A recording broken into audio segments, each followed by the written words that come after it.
Nous partons aujourd'hui à la rencontre des assurances de la vie quotidienne des Français. Une histoire d'assurance habitation. Après un sinistre, l'assureur verse une indemnité. Mais les choses vont se gâter, car le couple est en instance de divorce. C'est l'histoire peu ordinaire d'aujourd'hui.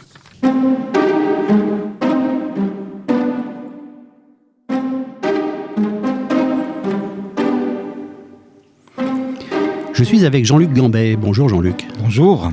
Et nous avons invité pour ce témoignage le médiateur de l'assurance, Arnaud Schneves, qui a été saisi de cette affaire. Bonjour Arnaud. Bonjour.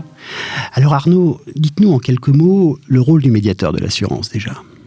Alors on est prévu par la loi et on est là pour apaiser les litiges entre assureurs et assurés. On reçoit plus de 20 000 saisines par an et notre saisine est gratuite pour les assurés. Nous sommes financés par les professionnels du secteur. Merci. Reprenons notre histoire Arnaud. Comment ça s'est passé réellement ?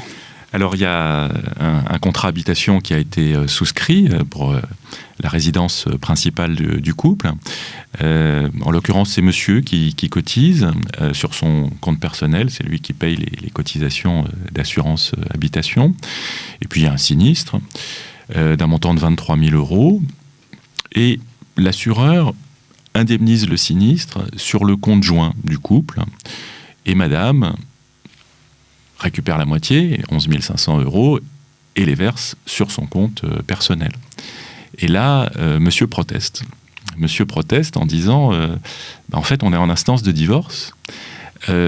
Et pourquoi, il s'adresse à l'assureur, pourquoi est-ce que vous avez versé sur le compte joint ? Pourquoi est-ce que vous n'avez pas indemnisé ces 23 000 € sur mon compte personnel, puisque c'est moi qui paye la prime d'assurance ? Et donc il dit qu'il y a une faute de l'assureur et il demande à l'assureur d'agir auprès de celle qui est encore son épouse, parce qu'ils sont en instance de divorce mais ils ne sont pas encore divorcés, pour récupérer la moitié de la somme. Donc l'assureur tente, donc c'est une sorte de geste commercial, un recours amiable. L'assureur tente, l'épouse refuse de rembourser et nous sommes saisis par l'assuré. Donc si je comprends bien, l'indemnité versée par l'assureur a été remis sur le compte joint. Le compte joint commun.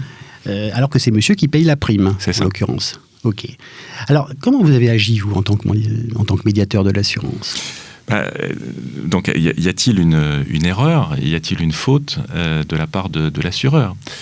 Alors, de fait, l'assuré protestait, enfin monsieur protestait en disant mais j'avais bien dit à l'assureur que voilà, mon couple traversait des problèmes, que nous étions en instance de divorce, que depuis 2 ans de fait nous n'avions plus de vie commune avec son épouse. Mais d'un point de vue juridique, ils étaient toujours mariés. Donc est-ce que l'assureur avait fait une faute en reversant sur le compte commun ? La réponse est non, puisque la résidence principale était bien toujours la résidence des 2 époux. Et donc, il y a une solidarité, et voilà, on ne peut pas dire que l'assureur ait commis une erreur en faisant ça. Et au surplus, j'ajoute que la Cour de cassation a consacré l'impossibilité par un époux seul de résilier le contrat d'assurance garantissant le logement familial. Donc, voilà, il n'y avait aucun argument qui permettait à l'époux de dire « mon épouse ne fait plus partie du paysage », elle n'a pas le droit de récupérer la moitié de la somme. Mais pourtant, les primes étaient payées sur le compte personnel de monsieur. Ça aurait pu être un argument à mettre en avant. Non, parce qu'il y a une solidarité, en l'occurrence, des époux qui doivent... Ça continuait à être leur résidence principale, même s'ils étaient en instance de divorce, ils n'étaient pas divorcés. C'était leur résidence principale. Le ménage doit entretenir la résidence principale et payer les primes d'assurance. Et donc, l'assureur n'avait pas commis de faute en versant sur le compte joint.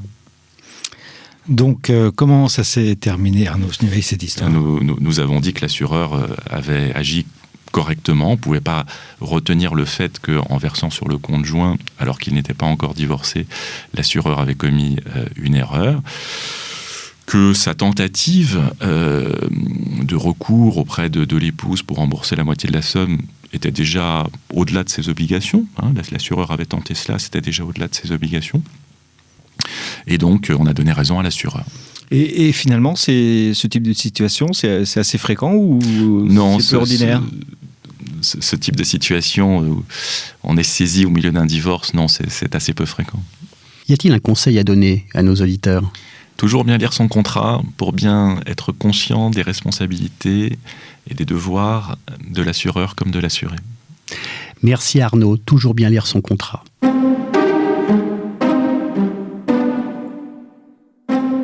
C'était une histoire d'assurance peu ordinaire avec le médiateur de l'assurance Arnaud Schneewes. À bientôt pour une prochaine histoire.